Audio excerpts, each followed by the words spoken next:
Here. ఇప్పుడేమైంది చావే నన్ను చూసి భయపడుతుంది. భయమంటే చెలువని నన్ను చూసి ఆ చావే గజ గజ గజ వణుకుతుంది. బాధపడకు బాయ్, దట్ ఈస్ మై. చావుకు ఎప్పుడు భయపడడు బాయ్. ఒంటరిగా వచ్చినా ఒంటరిగా పోతున్నా, 10 నాళ్ళు బతికినా అందరి గుండెలో ఉన్నా.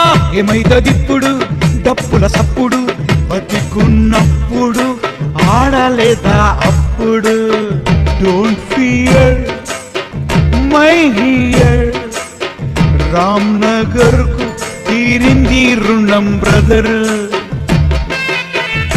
నీకు నీడలాగా నిలిచుంటాను.